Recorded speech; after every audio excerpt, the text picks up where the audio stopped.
I will begin my discussion of democratic socialism by first explaining free market, capitalism, because having a better understanding of the current political and economic system will help us better understand the new political and economic system being proposed.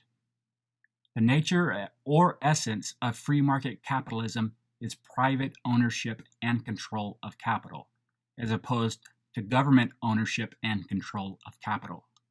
In other words, the goal of free market capitalism is to allow citizens to have the individual freedom to own their capital and use that capital without government coercion to acquire their own material wealth. This goal of free market capitalism is partially due to the belief that we can better acquire material wealth by the natural incentives inherent in human nature than our government, which probably doesn't even know our name, ever can. That is to say, we are much better at looking after our self-interest and looking after the interest of those close to us than anyone else. I also need to point out that self-interest is not the same thing as selfishness. We can look after our self-interest and still be, as Americans often are, extremely charitable people. If the nature or essence of free market capitalism is private ownership and control of capital, as opposed to government ownership and control of capital, what exactly does that mean?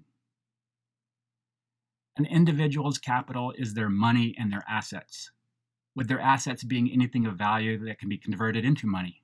For example, if we own a car, a house, land, artwork, or anything else of value that can be converted into money, those items are all our personal capital. Our government, by law, is not permitted to seize our personal capital unless we violate the law. When we have a political and economic system of government, like capitalism, that allows for private ownership and control of capital, a natural consequence is the free market. The term market is not a physical place, it is just an abstract term to describe any place where voluntary exchanges occur. And since the market being referred to is a free market, it is signifying that we are free to own and exchange our private capital as we choose. For example, if you have completely paid off the mortgage on your house, the house is yours. As long as you have not violated any laws, the government cannot seize your house, and the government cannot command you to manage your house per their desires. If you want to pass your house down to your children in your will, you can pass your house down to your children in your will. If you want to sell your $100,000 house for $10, you can sell your $100,000 house for $10. It's your private capital, and as long as you are not violating any laws, you can do what you want with it. In addition to your capital, you are free to make many other decisions without government interference. Free market capitalism can also be applied to what we purchase. If you go shopping for groceries at Walmart, you're free to purchase what you want at the prices being offered. If you don't like the prices, you're free to go somewhere else. Walmart is also free to lower and raise prices as they see fit. However, if they want to make a profit, they know they must keep their prices as low as possible so that you as the consumer will continue to choose Walmart as a place to shop.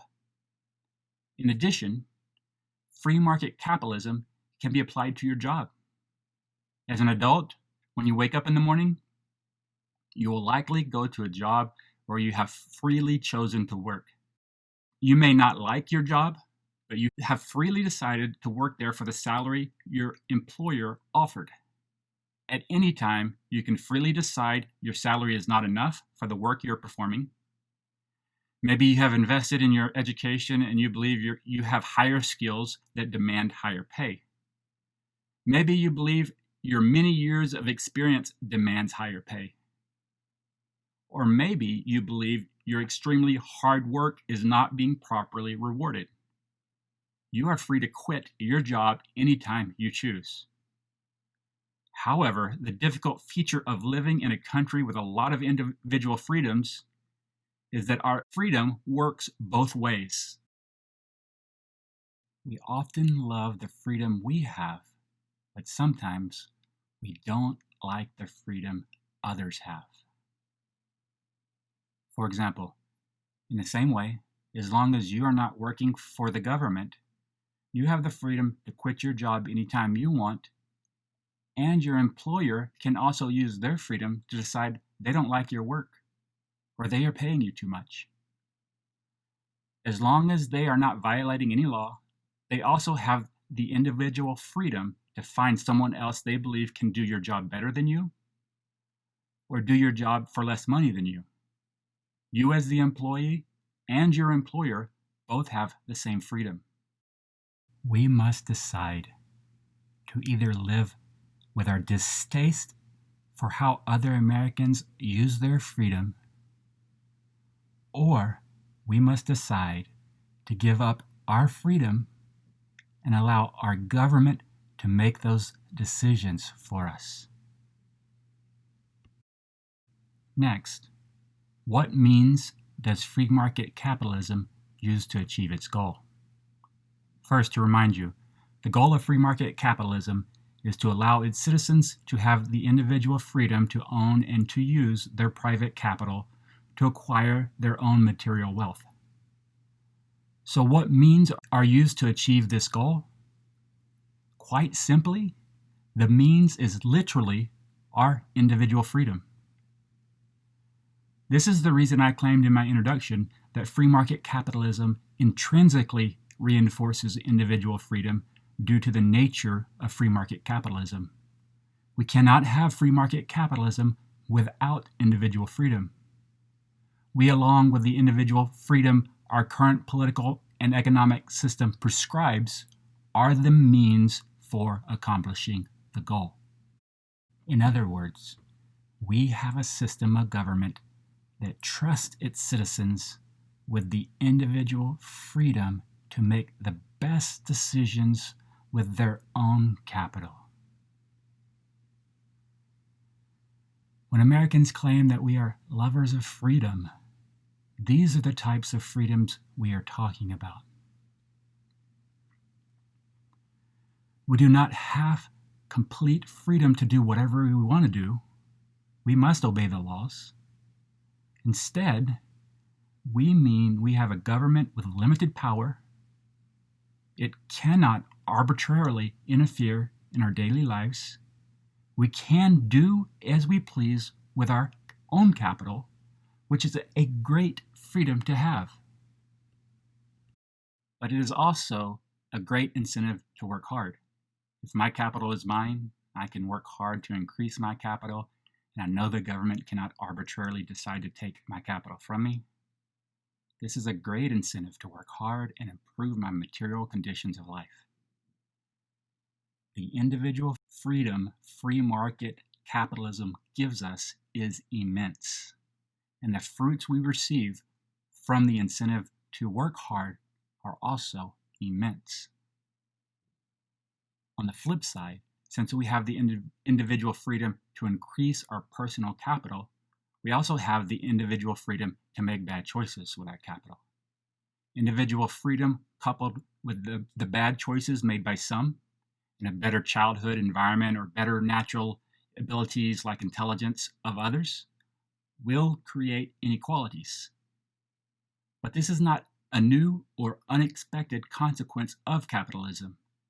At the Constitutional Convention of 1787, when our Constitution was being formed, Alexander Hamilton said, "Inequality would exist as long as liberty existed, and that it would unavoidably result from that very liberty itself."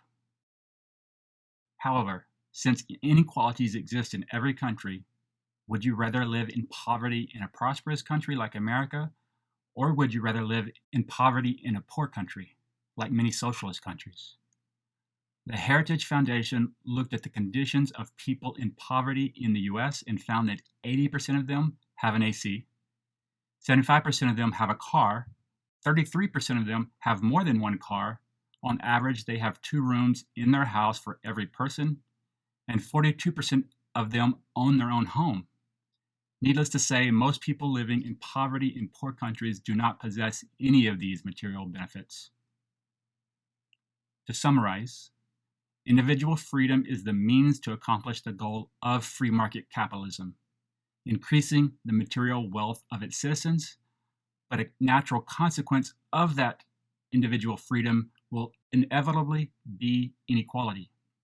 Nevertheless, if we give up our individual freedom to try to solve the problem of inequality, the poor among us will suffer the most.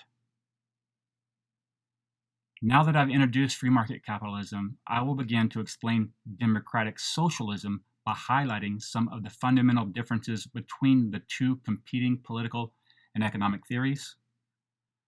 Free market capitalism, by its nature, is an individualistic political and economic system, since citizens set their own individual goals and determine their own means for accomplishing those goals. On the other hand, democratic socialism, by its nature, is a collective political and economic system. This means if Americans accept democratic socialism, we must sacrifice our individual goals when they conflict with the collective goals of our country. You may think it will be democratic socialism, so we will be able to democratically decide on our country's goal.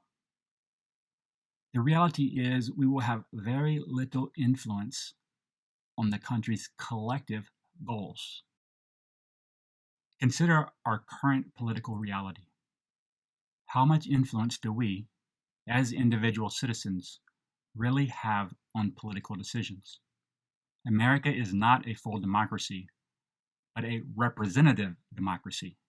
That means, for many of the issues we vote for, we don't vote for those issues directly.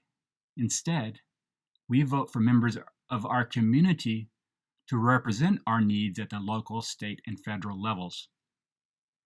If someone from our community wants to represent us politically, we ask them to make their position clear. And if their stated position best aligns with our position, we typically will vote for that person to represent us in government. For example, if we are for or against abortion, we vote for someone to represent us who agrees with our position. If we Americans desire for our society to continue to be run politically and economically as a representative democracy, it would mean we would elect representatives to represent our political, social, and economic needs at the local, state, and federal levels. That does not give us a lot of individual influence. Aren't we Americans always complaining about the fact that our representatives already don't advocate for our needs as they say they will? And what if those aren't individual or community needs? What if there is only one collective direction for our nation? Even if our elected representative really did advocate for our position, there would only be one collective direction chosen for the entire country. As you can probably already see, any collective political and economic system must, by its nature, dramatically cause a deterioration of individual freedom, because the collective goals of the country will have priority over our individual goals. Now that I've established the differences between collectivist and individualist political and economic systems, I will begin to explain the nature or essence of democratic socialism.